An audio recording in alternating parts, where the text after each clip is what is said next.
Hi, this is Ennis from Never Stop Trucking streaming live. It's been a while since I streamed, and I thought maybe this afternoon you wouldn't be so busy and actually watch the live session. In this live stream, I want to speak about dispatching, and I'll also answer questions. If you have any questions, I can try to answer them about dispatching or about trucking. And I will be talking about dispatching, if it's still worth it or not. And we'll talk about other topics as well, depending on what you guys ask me. First, I want to say that if you're an owner operator and you need to work with someone, you can lease on to our authority. Right now we are very busy, and actually we are really busy. But yeah, hey, Ulrich, you're always one of the first ones. Thanks for tuning in. Hello, Ali, Isaac or Isaac, and thanks for coming in. Yeah, it's been a while, a while. Hey, Blas supports. Thanks everyone for tuning in. I wanna, as I said earlier, I wanna speak about dispatching and if it's still worth it for you to do. And I'll start right now. If you guys have any questions, you can ask me, and then I'll try to answer them later. The reason why we are pushing the lease option out there instead of dispatching is that right now it's very, very tough for newer companies to get loads. Hi, Arif. The new MC numbers are having it really tough out there, and they are turning to dispatchers to help them because they realized that they cannot find any loads themselves. Now, that's due to the reason that most brokers will not want to work with you in the beginning, at least first 3 to 6 months, and then even nowadays a lot of brokers will not even work with you even if you have more than 6 months on your authority. They're just changing these rules. I had a guy text me last night, an owner operator. He got his authority 3 months ago, and he said, he asked me, hey, is there a list of brokers that will work with brand new authorities? And in our community on in Dispatch Insider, you can go to neverstoptruck.in and join that community for free, of course. We worked, actually others worked more on it than I did, on a list of brokers that will work with brand new authorities. And those guys came up with 2 lists, and they kept changing it. And then I realized that this list just keeps changing. It's not, you can't have a list that's going to be that you can just put out there and tell everyone, hey, these are the brokers that you can work with as a brand new authority, because it keeps changing. Brokers keep changing their requirements, and it just doesn't work. Unfortunately, 2 years ago it worked because it was pretty steady and they had set rules. But now, due to fraud and scam and a lot of other things, brokers are just changing their rules for the worse as far as the carriers go. So it's not in carriers' favor. It used to be that most brokers will work with you after 3 months. Some of them will even work with you after 30 days or even before that. And we always turned to CH Robinson and TQL, but right now TQL is also giving trouble to new carriers, especially in the beginning. If you do something wrong when you first sign up for TQL as a new carrier, then you will have trouble. I've spoke to people that had trouble because of that fact. They can't change it right now, or TQL won't even talk to them. They will just tell you, we can't work with you, and you ask them why, and they either don't know or they don't want to tell you. So you have to guess what it is. You have to make a lot of phone calls, and then you realize you did something wrong when you first registered with TQL, or when you registered your authority, something silly on the FMCSA, and now they cannot fix it. And then C.H. Robinson, also they're changing the rules. As you know, C.H. Robinson will give you some loads, and they will not give you other loads based on their customers' requirements. So it's getting very tough out there. So as we all know, most dispatchers get most of their business from brand new authorities, because these guys are desperate. They can't find any loads. Not it well, and the funny thing is that this is not due to these owner operators not being able to find loads because they don't know how to, or they're not able to negotiate, or they don't know where to look. It's just because of the fact that they're new and brokers will not work with them. So even if they turn to a dispatcher, no matter how much experience you have, it's going to be very, very hard for that dispatcher to find them a decent load. The only way this would work is if you get a really experienced dispatcher, and this dispatcher knows what he or she is doing, and the owner operator has to comply with everything. The owner operator has to say, okay, well, I'm gonna, these few months, I have to, bite the bullet and just go out there wherever this guy that's dispatching me sends me, and for the money that they pay, I just have to survive for this period. But very rarely you're gonna get that combination, having a good dispatcher and having an owner operator that understands and that wants to comply with that. That's very tough. Now, another bad thing is that usually these brand new authorities, usually only brand new dispatchers or inexperienced dispatchers will work with them, because they're also desperate. They can't find anyone to dispatch. No one wants to work with them because they're new. They don't know how to get out there. And they will just take anyone. They will take anyone.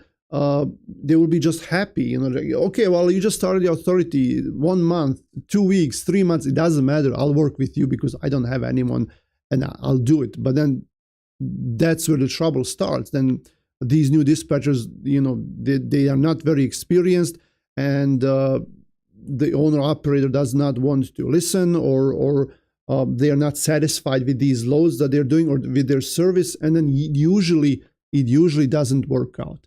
And that's why right now it's very tough to start as a dispatcher. If you're an established dispatcher, you have your own agency, or you have multiple trucks that you are working with, that's different, and you should hang on to those guys as much as you can.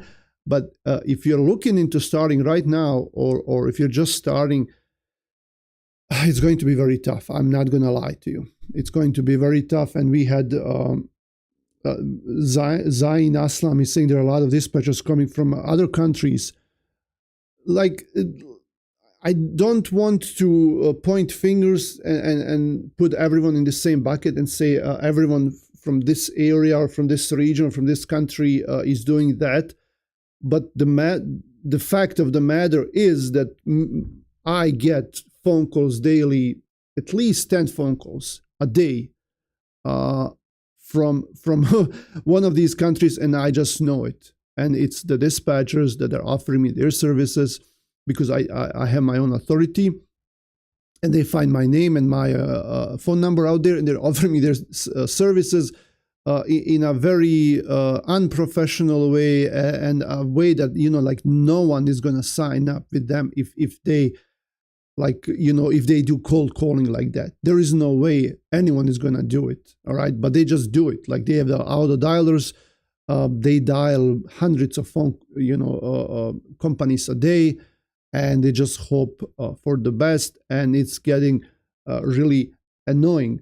So if you ask me, if you're just starting to dispatch, and I always say the best time to start is now, and I always say, like if you're really good, then just do it. I still kind of think that, but you must be exceptionally good. If you want to start dispatching right now, all right, and you have no experience, you don't know anything about trucking, maybe you attended a course online, or you taught yourself, and you have no customers, meaning owner operators, to dispatch. Right now, I don't think it's gonna work for you. I'm sorry, I have to say that it's just not gonna work out unless you have some experience, or maybe at least have some sales experience where you think you're confident that you're gonna easily convert some of these owner operators to work with you. Another problem with owner operators is that if they are experienced, they want to dispatch themselves. They have someone else, like a family member or a friend, that dispatches them, or a broker that they work with all the time. And a lot of owner operators right now are struggling. They're not making that much money, and they just don't want to pay an extra charge. Hey, Detroit Euro, everything is good. Thanks for asking. Hope everything is good with you over there in Detroit. So the owner operators right now, they just don't want to pay that extra fee. And I actually had someone send me a submission this morning, because we have a submission on our website where owner operators can sign up. And like I said, we really are not taking any more owner operators to dispatch. We stopped doing that, and I'll explain why in a second. But the website is out there, it's functional, and people see it. They send us an inquiry about dispatching them, and I would go out and I'm gonna call this guy and see, maybe we can work something out. I don't know, like I can't just ignore it. So I called this guy this morning. I tell him 6%. And he's saying, well, how about 4%? No, it's not negotiable. Like, my fee is 6% for dispatching, and like 99% that I'm not even gonna take you, but I just want to see like who you are, where you, like what part of the country you're from. Maybe like if you really need someone, if you're really flexible and you are really interested in working with us, maybe we can just add you. Okay, maybe we can make an exception. But then he started negotiating, like, I can do 4%, and I'm from Florida. Oh, that's bad. I have had my authority for 3 months. Bad, and I just like I can't. So right now we are only taking owner operators who don't have their own authority, who want to sign up and lease on to us. I made a video the other day. I compared the costs. If you are about to start your new authority right now, it's better for you to lease on to someone with your truck for a 12% fee. That's what we do. It's easier for you, better for you, and most likely the charges are going to be the same. You're not going to make more money if you have your own authority right now. And I'm not going to go into details. I made a 30-minute video. It's been released yesterday, I think, about that. I compared the costs. But if you start your own authority, just know that if you're going to factor your invoices, and most likely you will, because most trucking companies will factor their invoices, you will have to pay between 2 and 3% just for factoring. You will have to pay 2 or 3 times the cargo and liability insurance, as opposed to what you would be paying as if you were leased on to someone. All right.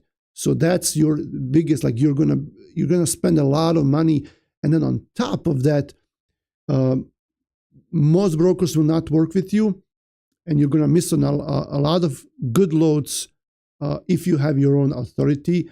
And I know you can't have it until you start. Like you can't, you have to start somewhere. But I would advise you, don't start it right now. Start it next year. Hopefully the situation will improve. Start it next year. Don't start it now. If you really want to be an owner operator, you have your own truck or you're buying a truck, I would rather lease on to a good company instead of starting on your own. People don't really realize how much time and money and knowledge involves opening up a trucking authority. Opening up a trucking authority is not that hard. You pay $300 and pay the BOC3 fee and get your insurance. That's it. But there's so many other things that you have to do after that and during this whole time that you have your own authority. If you are going to have 5 trucks or 10 trucks or 3 trucks, okay, you want to have your own company. But if you're going to do it yourself, you're going to be the only driver in that company, is it really worth it to have your own authority just because of that one truck that you're driving? Ask yourself. Let me go to comments here and questions and see if we can answer anything. So now there's a lot of name calling here, and I'm gonna just read it as it is. All right.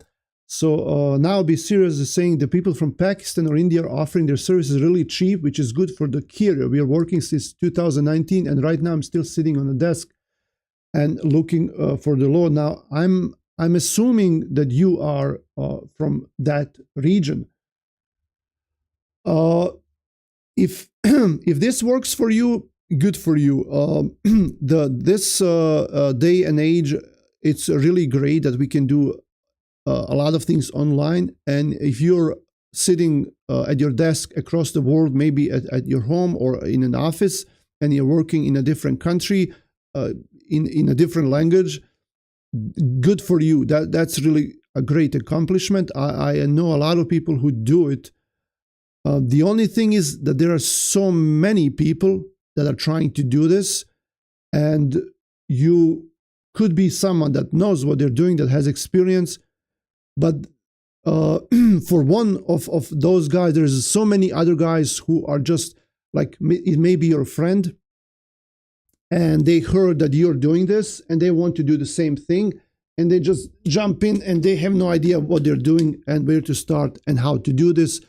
And it's all these other guys that are giving you a bad name. So that's a problem. The problem, and it's same where I come from. Now, people see someone do something and they all want to do it. Like trucking is not for everyone. Dispatching is not for everyone. I'm not saying it's that hard.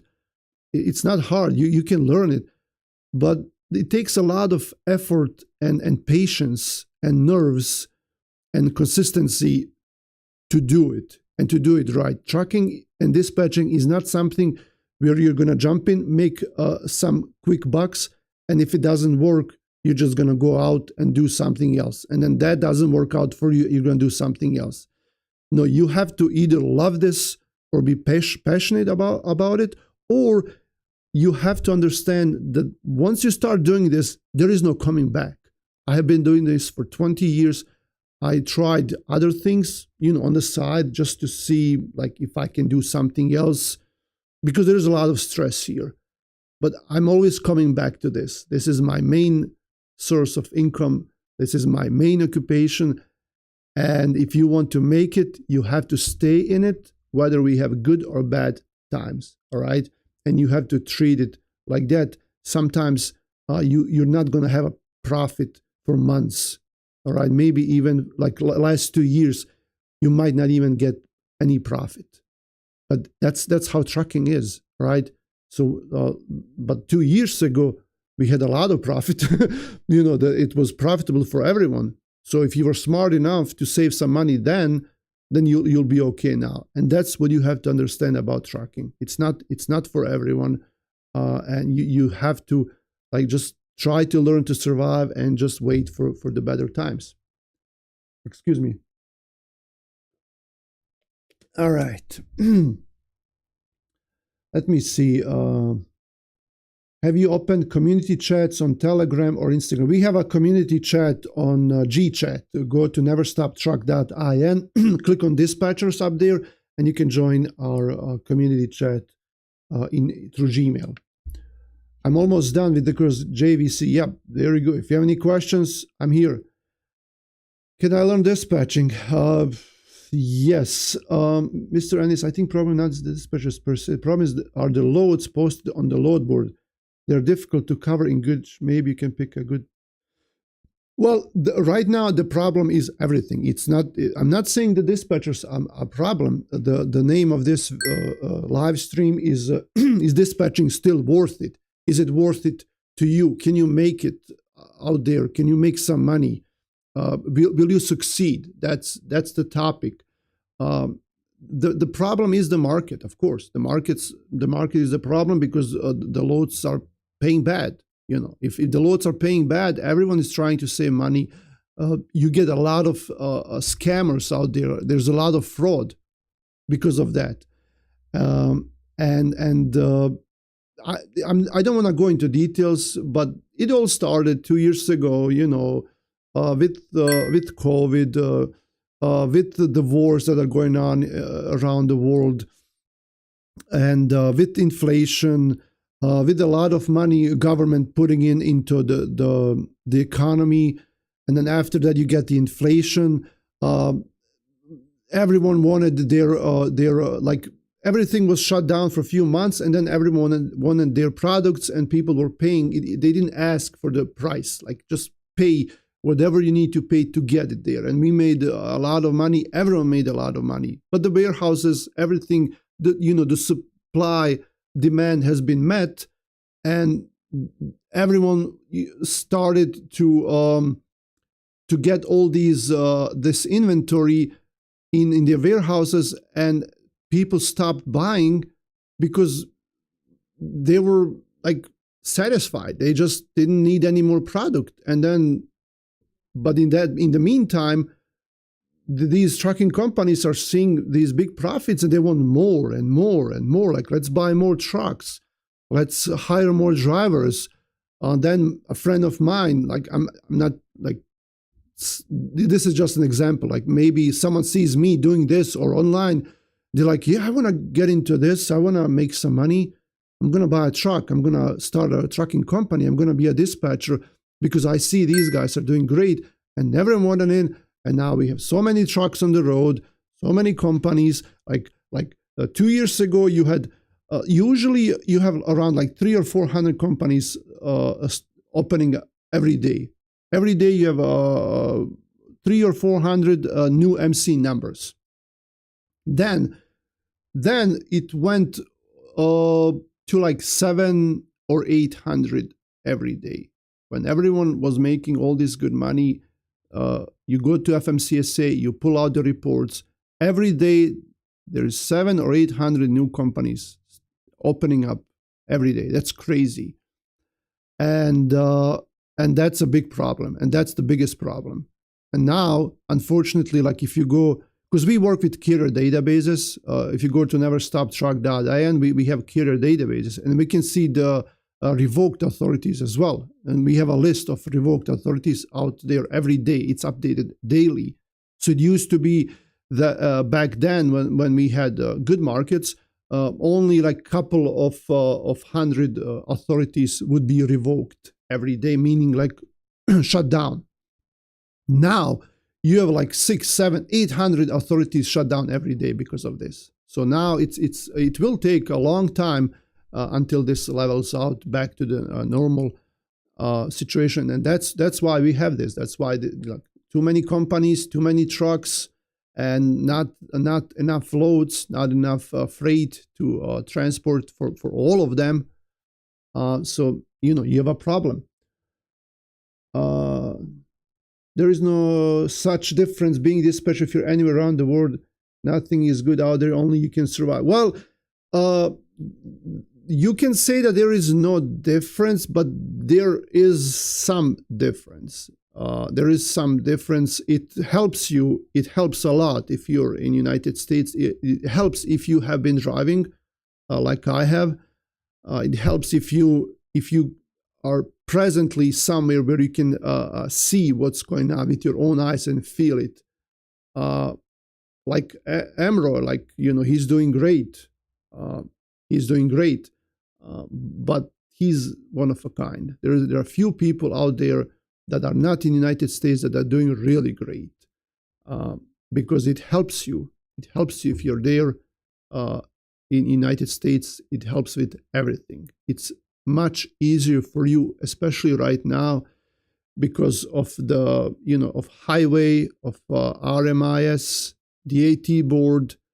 If you want to start your own company here, you want to have your own debit or credit card number or bank account, DAT account, anything you want to do, you have to be here, or you have to jump through a lot of hoops in order to have access to all those services. All right.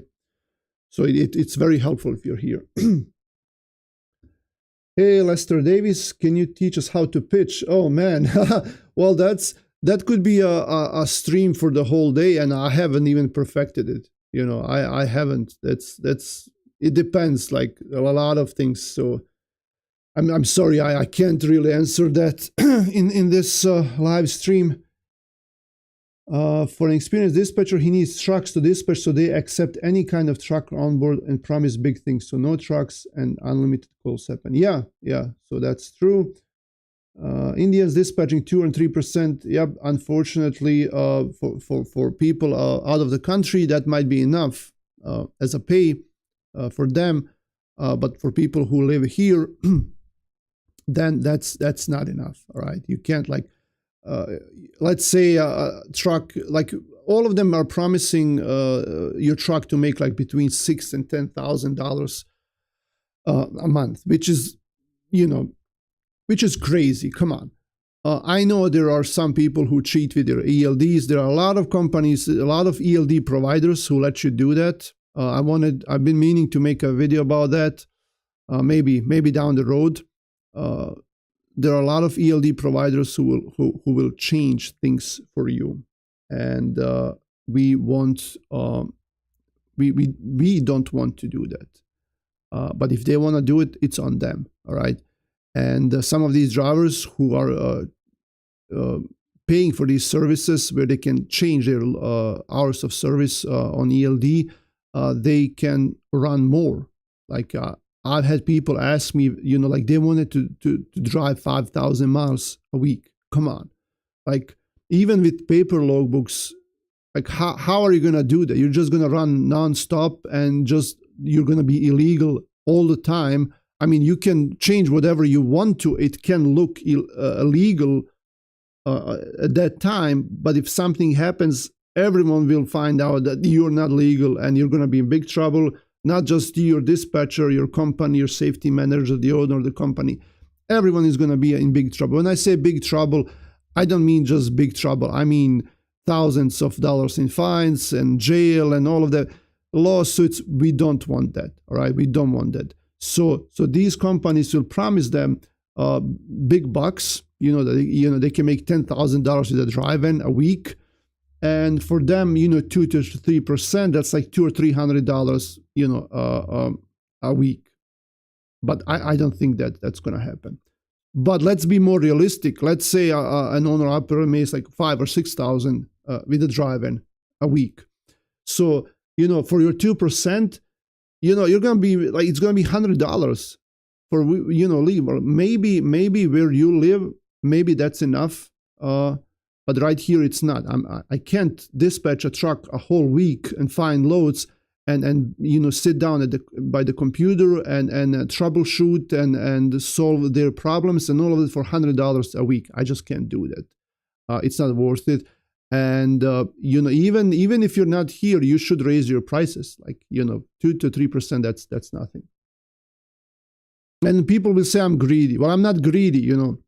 Why am I greedy? I just want to be paid for my work. Because if you pay me $100 per week, let's think about how many hours I spent looking for loads. Like if you drive a whole week and you do 2, 3, 4, 5 loads, all right, how long does it take to find those loads for you. And how much am I being paid per hour? Like what, $5 per hour or $10 per hour? It's not enough.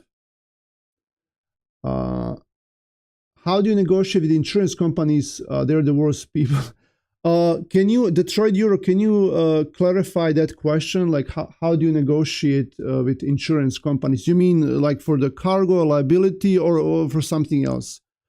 Muhammad, do you think there will be no need for dispatchers in the future? Like maybe there will be some AI tool or Autobot that will take the place of a dispatcher. Maybe down the road, but I don't think we're gonna live to see that, where it's like 100% automatic. You have some brokers right now, and Emro, he actually worked on a system. It's like if you know anything about coding or AI, you can do it yourself. And he actually made a boat like that. He made a program where you call a number. For example, we are a trucking authority or a broker or dispatcher, and you call our number and you talk to the boat. He made it. And then when you say that you're interested, the boat will actually transfer the call to my cell phone number, and then I will answer. But the AI cannot finalize the load. Even these brokers that they have it right now, 2 or 3 brokers, we ran into that. You negotiate with the boat or the AI, whatever you want to call it, on a certain loads. They can even pull up that load, and you give them. They will give you the load information. Maybe you can even negotiate. But in order for to book the load, they will transfer you to a live person. Then you still need to talk to a dispatcher. And then when you talk to this broker or dispatcher, they don't know, they have no idea what you're calling about. Like anything that you spoke to this AI, they don't have any insight into that. So you have to tell them all over again about like which load you're calling about and start renegotiating. So I don't know, like maybe down the road, but right now it's just not gonna happen. I said the same thing about EVs and trucks, electric trucks. Everyone was like, oh, these electric trucks are going to be taking our jobs. The drivers are not going to be needed anymore, or even the small cars, the electric vehicles. No, it's not going to happen. Like they might push it. They're pushing it. Who is pushing? I have no idea. Like I don't know who is pushing it. It just doesn't make any sense to me, whoever is doing that. If you're going to push an electric vehicle onto me, make it affordable. Like these cars and trucks are more expensive than gasoline or diesel powered trucks. They're more expensive, and you have to be able to charge them at your yard or at your home, and you have to pay extra for to install the chargers, and you have to adapt your whole concept of working to that. Same thing with AI. Like when it came out, everyone's talking about it. AI can help you. Me and Emro, we use ChatGPT. We use it a lot. We have a paid subscription to the newest version always, and we use it a lot. But you still have to give that AI a command, all right? And you have to give it a good command. You have to know what you want and what you need. And because of that, you can't just do this for me. You have to explain all the details. And that will be like 5 or 6 or 10 rows of text where you explain everything, and you know in your head what you want it to look like. It's just that they're going to help you. The AI is going to help you accomplish that, and that's it. All right. So AI, I don't think it's going to take over the world. No way. Dispatcher can grow the growth of trucks if he's committed. Yeah. First year money selling dispatcher, and then you flooded the market, and now you're facing the... Yes, you are right. That's part of the problem. The part of the problem was that everyone wanted to dispatch and everyone wanted to learn. First year when I started the YouTube channel, everything was free. Everything was free. There was no courses. I had a lot of documents that are free on the website. I even had free consultations, all right?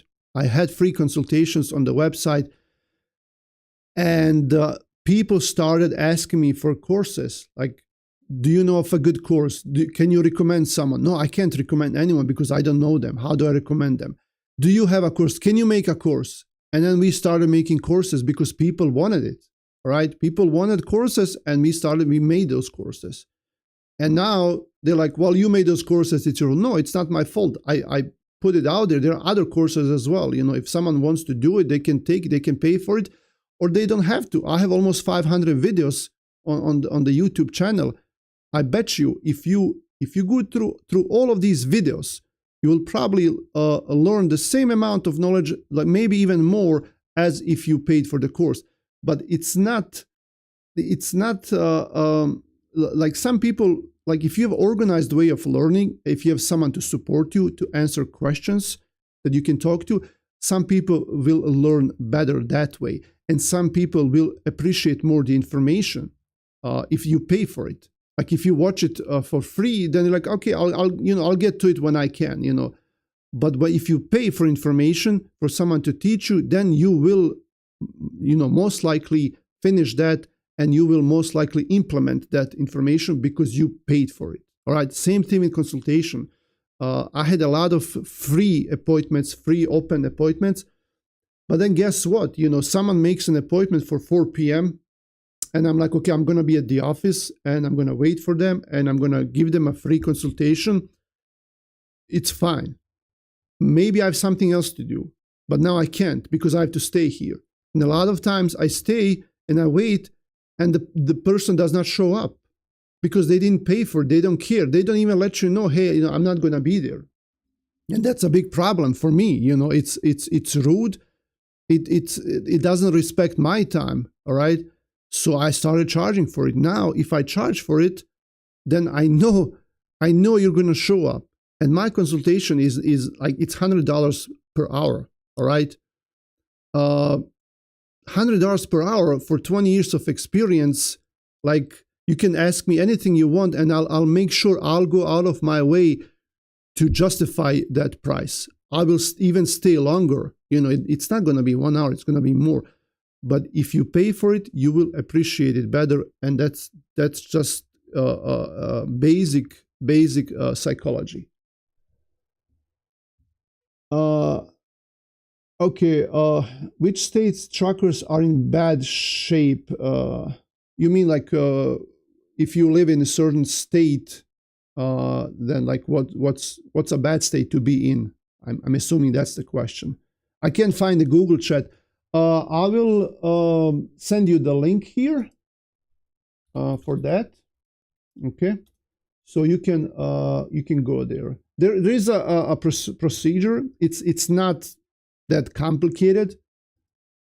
And everything is explained here. How do you access it? You have to send us a request to access the community, and we will accept it within a few hours usually. Hey, Viper, good to see you as well. Okay, so if you want to get access to our dispatcher community, here's a link. I just shared it here in the chat.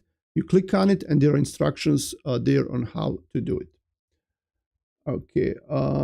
Is it better to be a company driver than an owner-operator right now? Right now, if you have a good company, or if you can find a good company and as a company driver, I would suggest you stay with it for now. The only good thing right now about becoming an owner-operator is that you can get equipment for less money than what it usually costs. That's the only good thing. Everything else is not that great. If you can get a truck for cash and you can start that way, maybe even a trailer, then I think you should be fine. You should be fine. As long as you don't have a big payment on your truck and trailer, and you have some experience as a truck driver, and you find a good company to lease onto as an owner-operator, it's still okay. You can still gross out more than a company driver, a little bit more, not a lot, a little bit more, but you can be your own boss. You can take pride in owning your own truck if that's what your if that's your dream. But if you don't want trouble, you don't want messing with the maintenance and breakdowns, insurances, things like that, then I would stay drive as a company driver, stay at a good company, make some money, save up some money while you can, because right now trucking companies are paying good. As far as I know a lot of people are complaining, but you can get right now 65 70 cents per mile, and that's like $2,000 gross as a company driver. And if you can do more miles and you can find even better pay than that, then maybe you can make like 2,500 a week as a company driver. All right, and you can save that money, and when the time comes, then buy your own truck and become an owner operator. That's what I do. That's what I would do. Dobro jutro, ljudi, sretan rad. Thank you, Zdravko. What is weekly deductions for an owner operator that work with you guys? If you're leased onto Usora Express as an owner operator, right now you get 88% from the load. So 12% is they call it dispatching fee, but it's not dispatching fee. There's so much more to it. There's a lot of other things, because you're running under my authority. There's a lot of liability and risk and all of that. Brokers not paying, safety, DOT, all of that. So that's the 12%. Okay. And then our cargo and liability is $300 a week.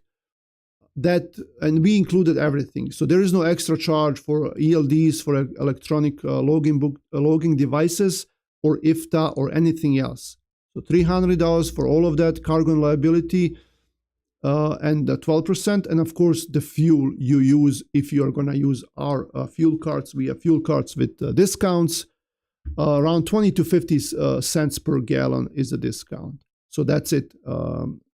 So let's say your driver settlement, like you gross out like 7,000. I don't know.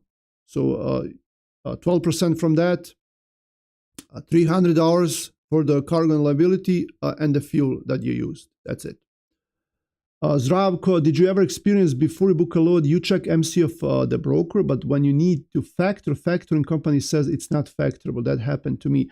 So I'm assuming you mean like depends where you check the MC number. If you check with your factoring company, usually like if you're about to book a load right now, you would check the load, you would book it, and then maybe, I don't know, tomorrow you will send the invoice, or maybe in 2 or 3 days. So in that time, during that time, something might change if they approved it.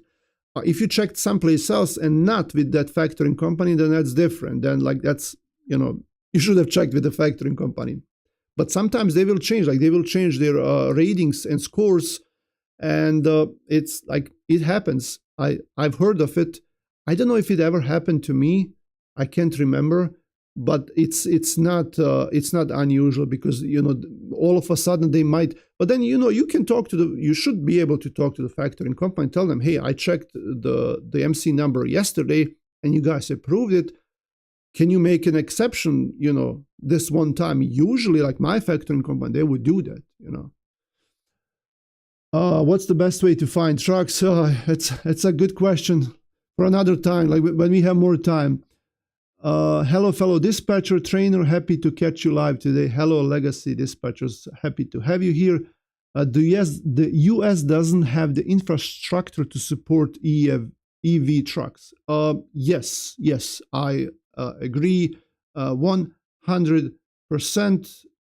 And it's not going to change anytime soon. What's the hardest thing about dispatching? Everything is hard. What's the hardest thing about dispatching?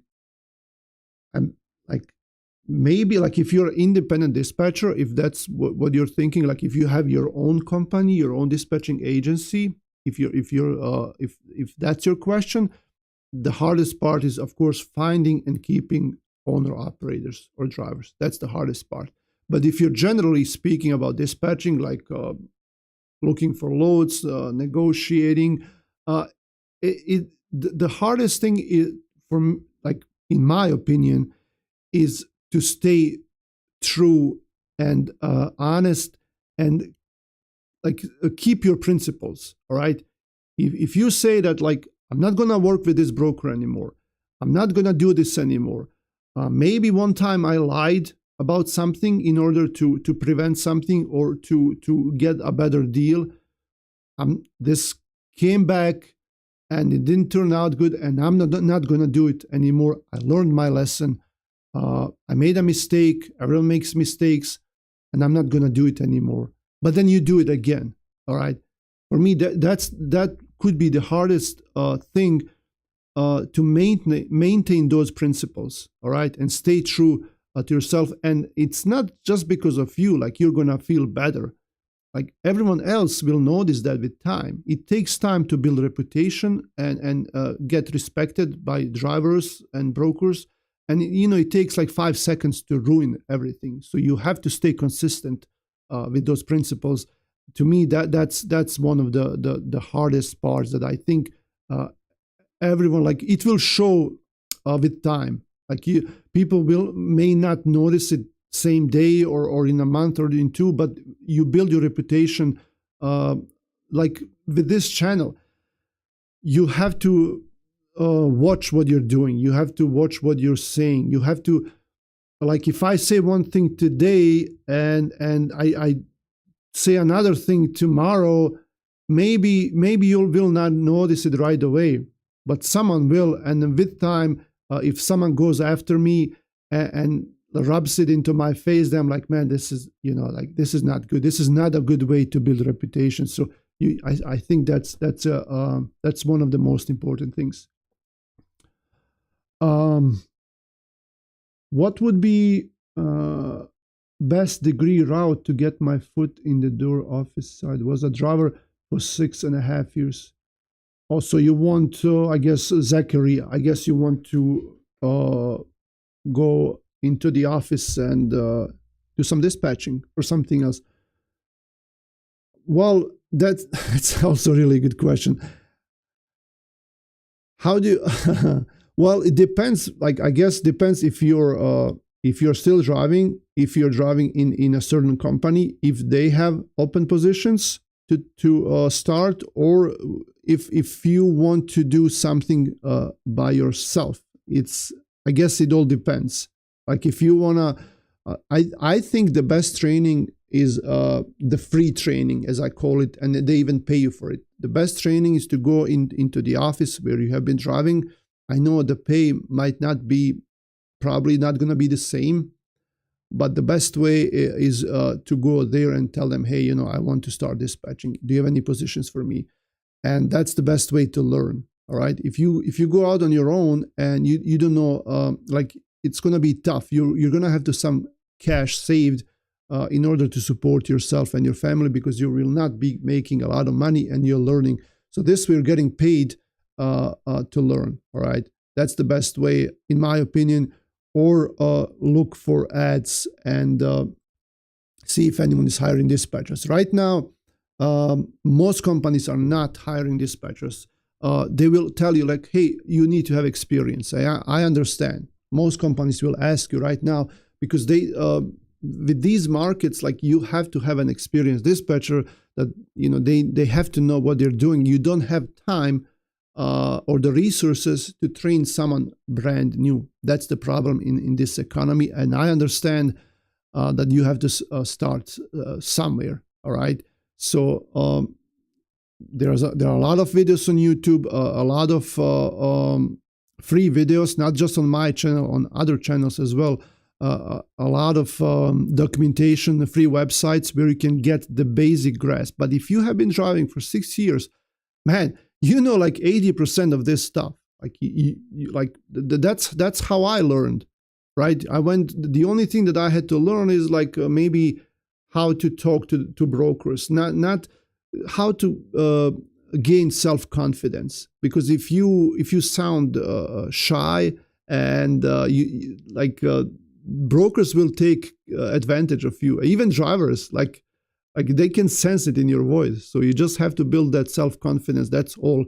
There's nothing else to it. I hope this. I don't think this answered your question, Zachary, completely, but I hope it helps. Uh, Truckers who are not having good profits at the end of the month, week working. Can't talk right now. Truckers who are not having good profits at the end of the month, we working the same as truckers in Texas and California, but earning less. Yeah, it depends. It does depend where you live. We're not gonna lie. But if you can stay out for a few weeks, like let's say you're based out of Florida or Colorado or California or the Northeast, then it's gonna be tough for you to go out with a decent rate. But those people, they will have to stay out for longer or find something local that they can do. You have to stay out longer on the road, 2-3 weeks. That's the problem. Like we are here in Michigan, we have a lot of freight going East Coast and coming back. The freight coming back is not paid well, obviously, but to go to East is paid better, so it evens out. So we have a lot of owner-operators here in West Michigan. We are positioned perfectly. We have 500 to 600 miles to Buffalo and Syracuse, Harrisburg, Pennsylvania, Allentown. So these guys would go there, and you notice that a lot of my owner-operators will do that. The ones who live here, so they will go there, come back the next night, and they're home every 2 days. So for them that makes sense. But if you happen to live in a bad area, then you have to kind of figure it out your own way. Maybe you can't be home every 2 days. Maybe you can do it every 3 days. But for sure, if you want to make some really good money, you have to stay out at least for a week or more. And I understand owner-operators, they don't want to do that because that's why they have their own trucks. They want to be home as often as they want or can. But right now, it's what it is. If you live in that area, it's going to be tough no matter what you do. You might need a good dispatcher to figure that out. You might test, like if you live like you said, California, you might test certain routes and make it a triangle or make it a square on a map. Or like in California, I know a lot of people will go back and forth from California, go up and down, or go to Phoenix, Arizona, or Nevada, or Washington State. So you have to test it out and see what works for you. Living in those states as a truck driver, I actually visited California a couple of months ago, and like right now in my community where I come from, most people are in trucking in one way or another. Like here in Michigan, most people, and if you go to even Chicago, most immigrants are in trucking. But if you go to California, especially to Northern California, I spoke to those people.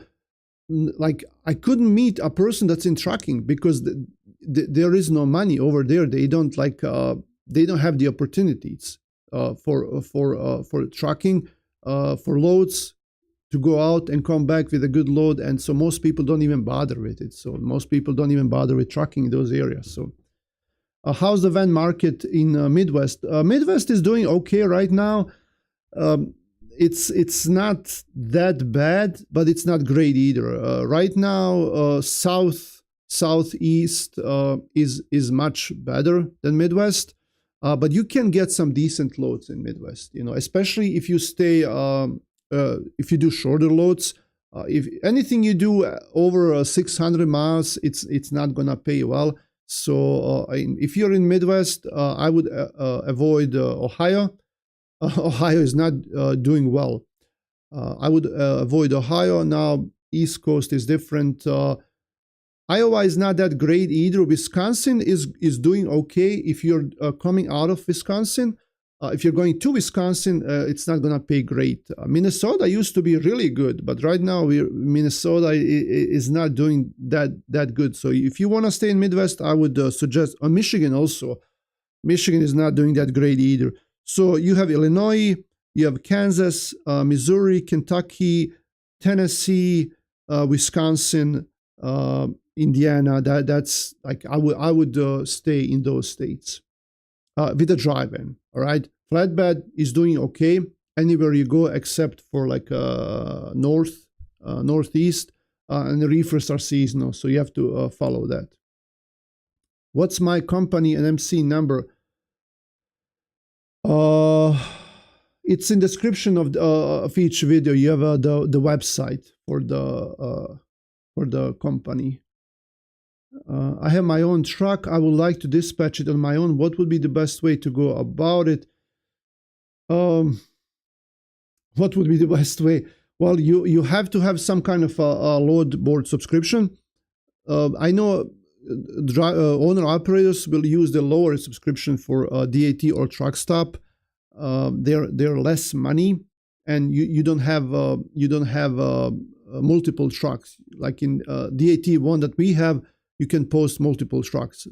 For you, Truckers Edge should be sufficient, and it's much less money. But with DAT one, you get more perks. You see live loads, and you can do multiple postings. Even though, like, if you have your own truck and you're only posting one truck at a time, sometimes it's a good idea to post that truck or search for a load in different ways. For example, like if you're looking for a load out of Louisville, Kentucky, let's say you're like 60 miles away from Kentucky somewhere. You can post your truck right there exactly in that city, and do whatever radius you want, like 150, 100 miles, 150. But then you can also post your truck nearest nearest biggest city. So in that case, Louisville. So you can also post your truck out of Louisville. And then let's say you want to go towards Wisconsin, I don't know. Then maybe you can also make one posting like 50 or 80 miles away from the city where you are in right now towards Wisconsin. All right. So in DAT one, you can do that, but they're $180 per month. And you can, if you want to do Truckers Edge, you can do one posting at a time. So DAT or truck stop, those are your best options. How to look for loads? Well, if you have someone, a relative, wife, husband, brother, whoever, a friend, that sometimes can look for you, like if they're sitting at a computer, maybe you can teach them, just tell them, hey, if you see a load, send it to me. I'll call them, or if you want to call them. If you don't have anyone like that, as you know, driving and looking at your phone or tablet is illegal. If you do it and they catch you, you're going to be in big trouble. So I don't advise anyone to do that. So you can look for a load while you're sitting at the pickup or a delivery, and then because you're only covering that one truck, you can look ahead. There's a big debate right now whether you should look ahead or whether you should wait for the same day, like when you're delivering a load, let's say tomorrow, and a lot of dispatchers will wait until next morning to look for a load because they feel that they can get a better rate that same day, and that's true to an extent, but it doesn't have to be always true. So you can start looking ahead, and if you see a good load, then sometimes you can cover yourself for 2 or 3 days ahead in one sitting. So that would be I think a good way to look for yourself. Just try to cover yourself ahead, or when you do your 30-minute break, you build an email list with owner operators. You build a relationship with a few brokers, and you can call them every day. Like you build a relationship with like 10 brokers from 10 different brokerages, and just call them each day. Or text them in the morning and tell them, hey, if you see anything, call me, reach out to me, and let's book some loads together. So it shouldn't be that hard. Of course, the best way would be to find a good dispatcher, but you should vet that dispatcher. Like you should really vet. And I don't have time to talk about that right now, about vetting a dispatcher. But if you're gonna go with the dispatcher, just make sure that they're reliable and that they have some references at least. Okay. How you guys do the hiring process? I'm based in Metro Detroit area. So if you're an owner operator and you have your own semi truck and you want to drive with us, what we can do is we can send you a packet. That packet will include everything, the signs for the truck, the ELD, all of that. You can sign the paperwork, fill out the application online, electronically. That's not a problem. But since you live in Detroit, it's not that far. Just come on over to Grand Rapids, man. Because we also have to find you a drug test place. Like if you live in the Detroit area, I have to call someone, find a drug testing facility, get set up with them, send you there, and then we don't know how long it will take them to check out your sample. All right. Here in Grand Rapids, if you go there in the morning, you do a drug test in the morning before 10 a.m., they will have the result next morning, and you can start next morning. Wherever else you are, I cannot guarantee. It sometimes, believe me, it will take sometimes 10 days for them to check that, which is ridiculous. It should like at most take 2 to 3 days. So that's a big problem. You're in Detroit, just come on over here. We'll finish everything in 24 hours. We can talk, we can meet each other. I'm not that far from Detroit. No way I stay out for a career for 2 months at a time. I get my own. I'm a bit lazy working backwards. Is it worth to look for owner operators with new trucks and dispatch? You mean like new authorities? I spoke about that in the beginning of the video. If you wanna, when you're finished, go to back to the beginning of the video. I spoke about that, about dispatching new authorities. You don't know the van market in Ohio. Okay, well, I don't. You know. What will I'm running out of Iowa. We spoke on the phone. We've got the truck in the shop getting load ready. Cool. That's great. Yeah, text me if we spoke. There are people out there offering 3% and not sure how to convince them for anything more than... There is no need in convincing anyone. Like I spoke about that in the beginning of this video. I spoke to a guy this morning and I told him 6% and he said like 4%. No, it's not up for negotiation. Maybe if you have multiple trucks, then we can work out a deal. But if you have one truck, our rate is 6%. We think we are worth it, and we know that you're gonna get the service you deserve. If someone doesn't want to do it for 6, then like it's okay, you know. I respect that, you know. But I'm just not gonna do 3%. That's it. Dreamer, thanks, sir. I appreciate you answering my questions. Thank you, Dreamer. I try to answer questions as much as I can. I know sometimes I talk too much, and sometimes I like if this is a specific question, and like how do I find trucks? How do I pitch to owner operators? It's like it's not a 2-minute answer. It's not a 2-minute answer. So I wish I could answer all those questions as much as I can, but I just don't want to give you something that you cannot use, like how do I find owner operators? That's a big topic. Some dispatchers are working to 2 to 3%. Yes, that is true. I believe there is a 5 to 10 seconds lag in DAT posting for the people outside of USA. I think posting appears 5 to 10 seconds early for the people in USA.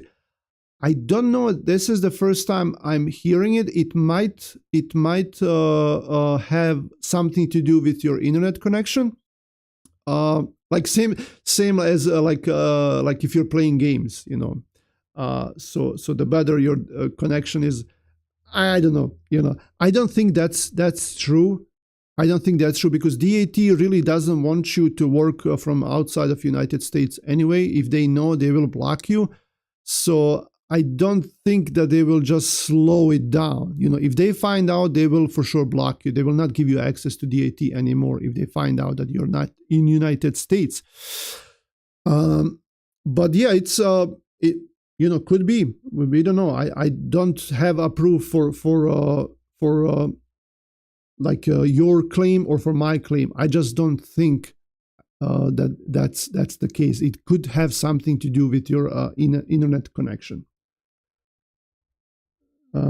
Asking DAT from Kier just sounds stupid. Yeah, DAT is very strict. So they are screwing. DAT is screwing over on so many things, like the design and the new DAT1 and the like truck stop. I spoke to a person from truck stop the other day. We had a Zoom meeting. And I told him, like, hey, so DAT, like a year ago or 2 years ago, they were allowing dispatchers to sign up. Right now, they're not, or they have many restrictions. And I know that truck stop is not working with dispatchers. And he said, well, in 2020, we stopped working with dispatchers. So in 2020, they did work with dispatchers, and before 2020, truck stop.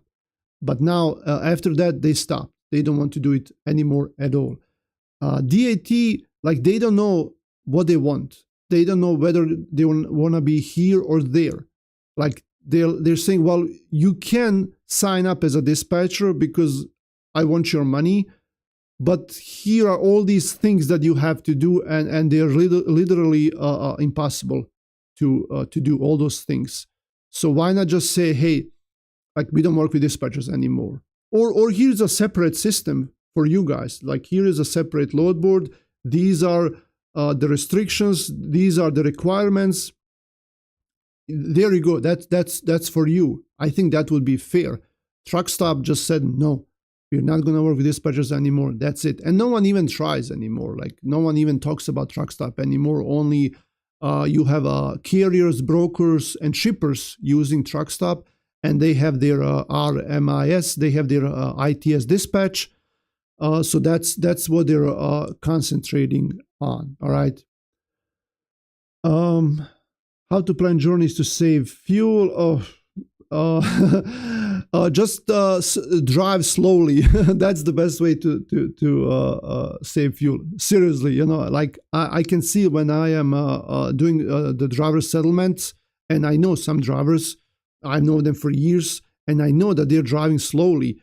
Their fuel consumption, even though they have older trucks, like, they spend so much money. What's the word? The guys that are driving fast are spending so much more money. Let's put it that way.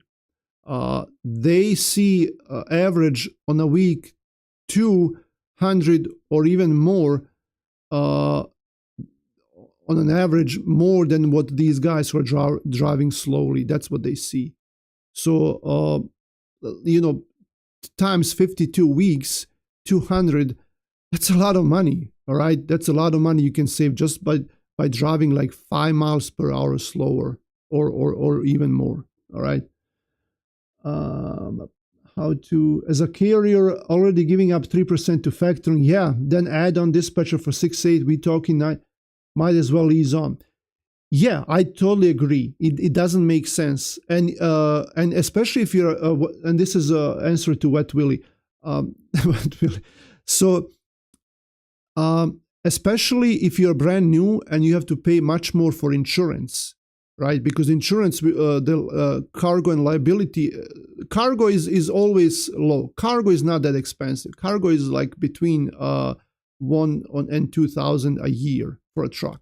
Liability is the one that's expensive. So if you're a brand new authority, you're going to be paying much more for cargo and liability, and you want to start your own company, and you need someone to dispatch you, and you need to pay for factoring. Like there are so many fees that I totally agree.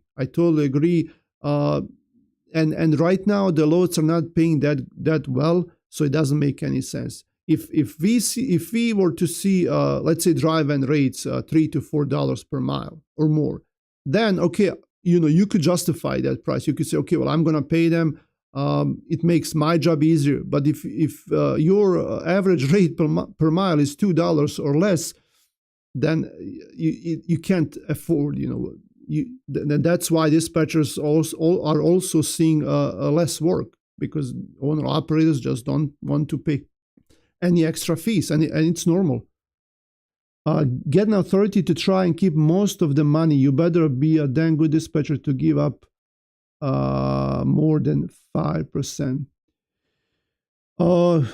Yeah, I talk too much also. So you're running a care authority and dispatch company with two separate corporations. Yes, you have to do that. You can't dispatch under the same company, same as your authority. That's like a lot of people would consider that double brokering. Even though you're not double brokering, I understand it's not what it is. That's not the definition of double brokering, but it could come out as that, and you don't want that. All right, you want to separate everything. What are the things that most dispatchers mostly do wrong? What are the things that most dispatchers... Man, you guys with these questions, like, these are philosophical questions, like... I would say that they don't admit if they don't know something. Like I'm here on this live stream. I'm trying to answer these questions, and I'm trying to come up with answers for everything, but that's really impossible. Like, you cannot know everything. You can maybe assume some things. You can talk from experience, or you can know some things for a fact, but you can't know everything. I see dispatchers, especially who have some experience, and they have been in this game for years. They're overconfident. They act like they know everything. Never act like you know everything. Like, just tell the driver if you make a mistake, like, hey, I made a mistake. I'm not gonna do it anymore, but this time I made a mistake, and this is not what it was. Tell the broker I made a mistake. Tell it to yourself. Maybe I don't know how to do this. So what's that gonna do? Well, it's gonna make you research things. It's gonna make you ask for help, and that's gonna make you a better dispatcher, right? So maybe that's the answer to your question. 3% for factoring is okay, but 5% for everything dispatcher does is not. Well, I tend to not agree. I think it's the other way around. I think 3% for factoring is not okay. You're giving a lot of money to factoring. 5% for everything dispatcher does is not. Well, I think that's not true. Like I said earlier, like like how much do you, as an owner operator, how much do you think you should pay a dispatcher to be available for you 24 hours? Ask yourself, would you do it for that money? Because, like, let's say you pay a dispatcher 5% or 4%. The dispatcher does not keep all that money. If you're lucky as a dispatcher, maybe you'll keep half of that money, right? Because you're running a business. You have to pay your bills. You have to pay taxes. You have to pay for all these subscriptions you're using. Maybe you have an office. You have office supplies, a computer, a phone. Maybe you have employees, right? So like, it's not like they don't keep everything for themselves. There are expenses, and there are a lot of expenses. Like, even when if someone pays us for our dispatching fees, like, we send them an invoice, they pay with a card, even that credit card charges me 3% for that. So everyone is taking a lot of money from there in order for me to maybe get half of that at the end, right?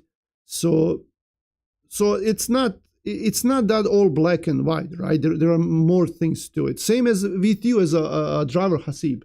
Same with you as a driver. Like, a broker tells you, like, hey, this load pays $2 per mile, and everyone else is doing it. And if they're making a profit, why are you not making a profit? Why are you complaining? But then you tell them, I have all these maintenance costs. I have, if you have a payment, you have taxes, fuel, permits, all of it. Like, you don't even get to keep, maybe, like, if they pay you $2 per mile, maybe, like, let's say you drive 1,000 miles for $2,000. you don't even keep half of that money. Like the way they're saying in the broker is they're saying like, well, okay, I'm paying Hasib $2,000 for this load, but Hasib is he's not even getting 1,000 from that load, right? So same thing with dispatchers. I know dispatchers don't have their own trucks, they don't have their own fuel, the maintenance. I understand, but they still have other expenses, right? That's why they get paid less. Like you get paid 2,000 for that load. Dispatchers, if they're on 5%, they're getting paid $400 for that load. They're not getting paid 2,000 because you have way more expenses, and you're risking your life out there. You're away from your family. I totally understand.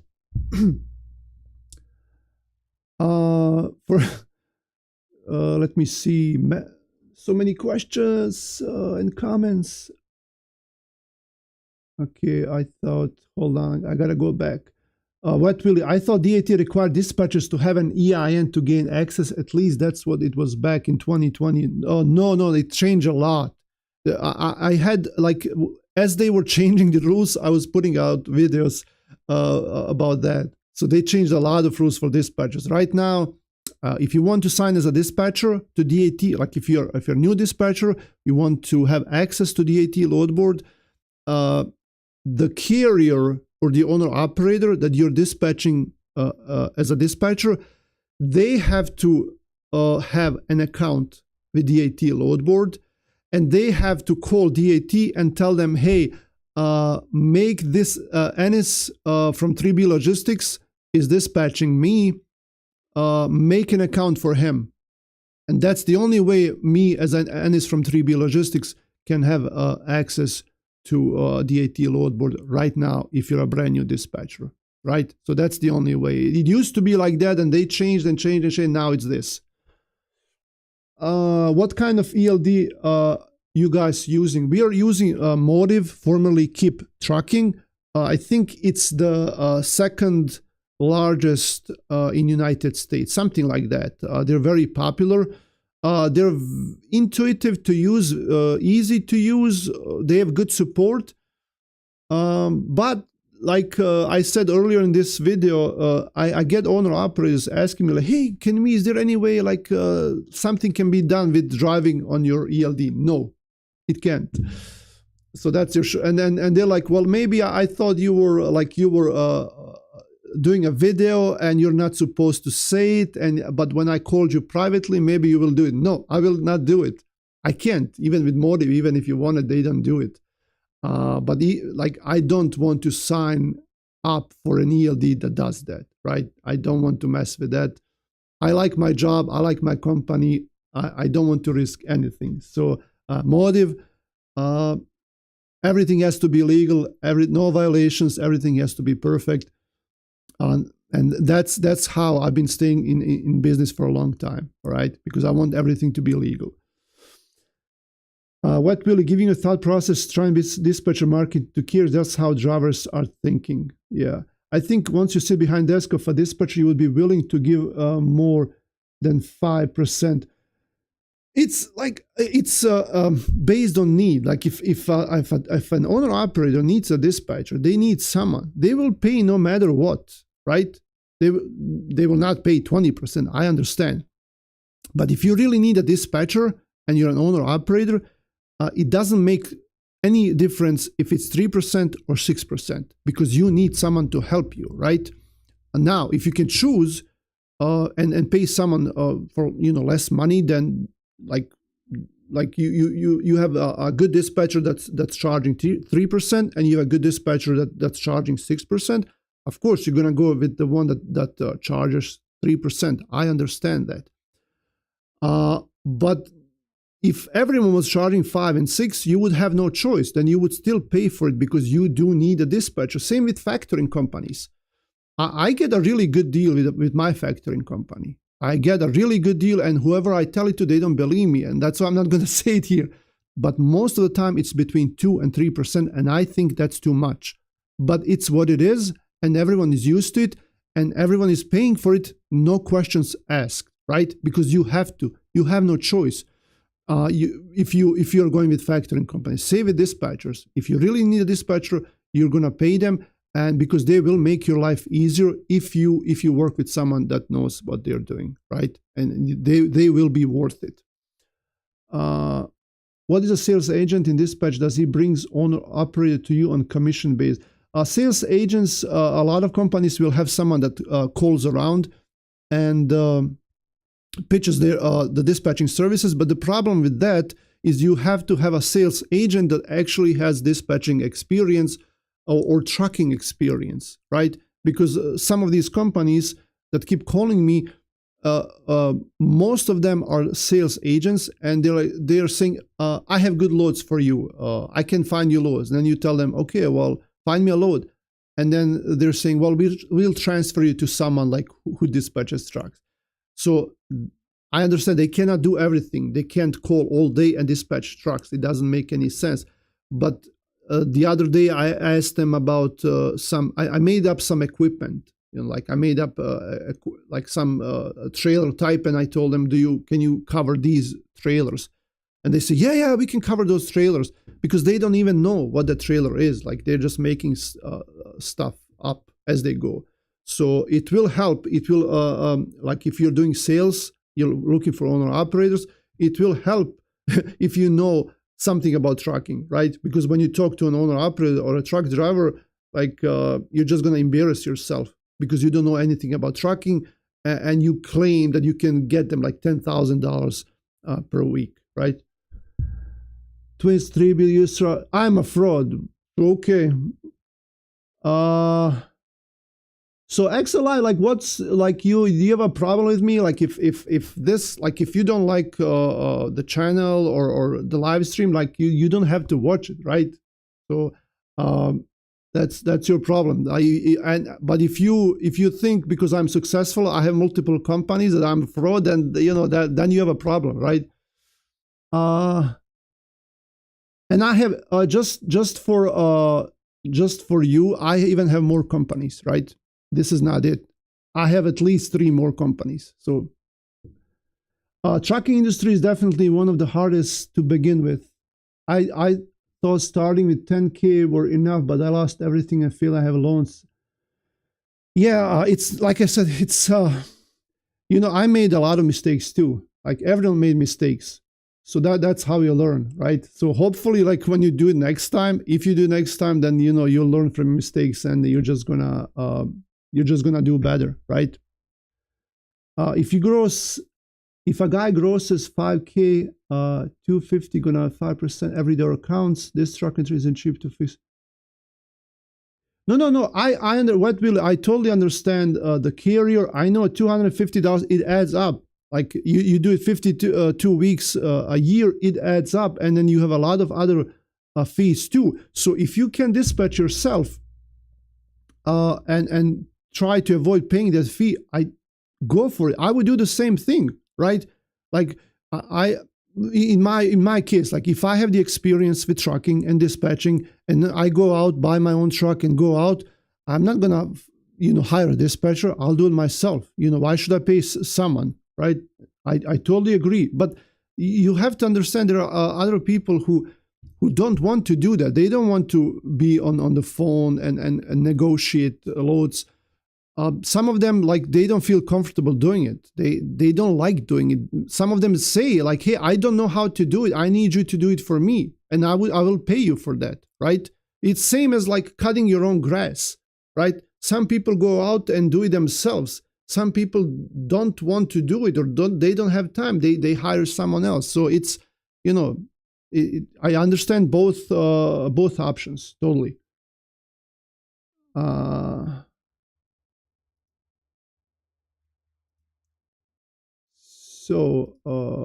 on. Trying to read these other questions. Truckers that have your dispatching, so how much total revenue do they generate per week? Yeah, it's different. Like, and I'm not, like, Chris is dispatching them. I'm not dispatching them. All right. So I'm not gonna, it's different. Like some of them drive 3 days a week. Some of them drive 7 days a week. So depends what kind of equipment, how long they stay out, where they like to go, what they are satisfied with. Right.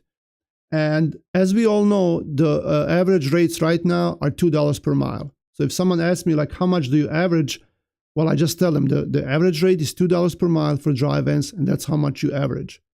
So it's up to you if you're going to drive 1,000 miles or 3,000 miles or more if you can, right? That's it.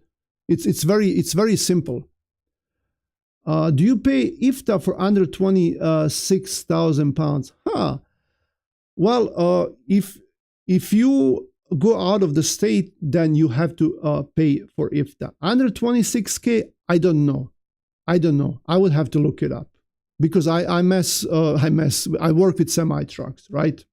But it's a good question. I'm assuming that if you go out of state, that you will have to pay for IFTA.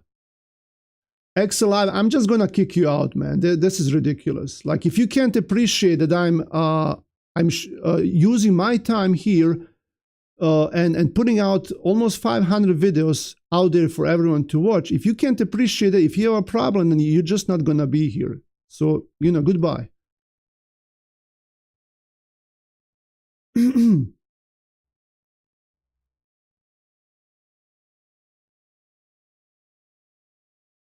Okay. For you dispatch haters, dispatch your own truck. See how much that ends up costing you. See how much money you lose because you don't know how to. Well, dispatcher can help you if you have an experienced dispatcher and this dispatcher knows what they're doing. You can potentially make up that money that you're paying, like what Willie was saying. Like, let's say you gross out 5,000 and you pay 250 for the whole week. So if you have a good dispatcher, most likely you're gonna get that money. You're probably gonna like, it adds up. If you get $50 or $100 or $200 more per load, it might even work in your favor. It most likely you will make more money, and that should pay for that dispatcher, right? So I agree. Philip, what do you think about car hauling? I don't have much experience about car hauling. I can't talk about it, so I'm just not gonna. I know the equipment is expensive for car equipment. I know, like, if you are gonna do it or you're gonna have a driver that does it, it's going to be very difficult to find someone that has the experience. And then it's a totally different way of looking loads, well, cars, and finding cars to haul. So I really don't know much about it. I'm sorry. Pozdrav, Ljudino, Sel, how are you? How much a driver is making average nowadays? $2 per mile. Alex that showed on address him taking away from the line. Yeah, I just took him. That's ridiculous. And I've seen him like Excel Live. That's whatever.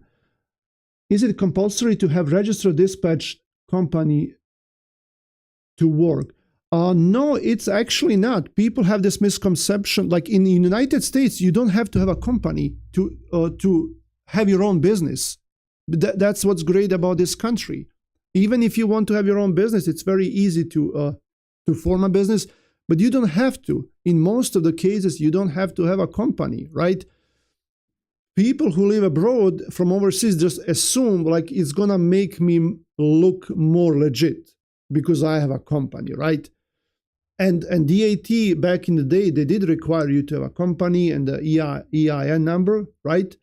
But technically, you don't have to have a company. Like, you can work in your own name. You can get paid in your own name. That's not a problem. And then what's also amazing is that people from abroad, like, since they think like, well, I have to have a company. Well, there are only a few states, only a handful of states in the United States where you can register an LLC from abroad. And then I see Wyoming, like I see Wyoming calling me on my phone, Wyoming number. I know what it is. It's a dispatcher, right? So like it's a sword. It's a double-edged sword, okay? So you form a company in Wyoming or in Delaware or in one of the other states, and then we all know, like, oh, here's a dispatcher calling me, like offering me loads, and I don't need a dispatcher because I'm a dispatcher myself, right? So technically, you don't even have to have a company. How can we find brokers that are active on emails and post loads on email threads rather than load boards? Well, whenever you book a load with a broker, because we use GChat, right? Our email is, like our domain at domainname.com, right? At our own company domain name. So it's we use Google Workspace through Google. So when you sign up for email with Google Workspace with your domain name, then you technically use Gmail, right? Everything is same as Gmail. It is Gmail, and then you can use GChat. So whenever you book a load, just ask them, "Are you on GChat?" And then you add them to your GChat, and like whenever you see a load, like you book the load with Echo or Coyote, and tell them, "Hey, can we connect?" Sure. You see a load from Coyote, just send them the load number or the load information, and they can help you right away. So I think that's what we do. That's the best way to do it. Try and help dispatchers in the chat understand why they're trying to provide a service for Axel was telling the truth, and I'm a broker. I'm glad he sent me here to see this. I can't wait. Well, yeah, sure. I pay percentage for a dispatch, and I give my dispatchers hefty tips. You must keep feeding everyone around you who helps you grow. This is how the business works. Do you know the average rates from cargo van? I do not work with cargo van. But yeah, this is it. We don't have any more questions. I've been live for an hour and a half, man. That's a long way. So yeah, thanks everyone for watching, and hopefully we can do this another time and come back for more. The website is neverstoptruck.in. Subscribe if you haven't, and thanks everyone for tuning in and following the channel. And yeah, good luck everyone.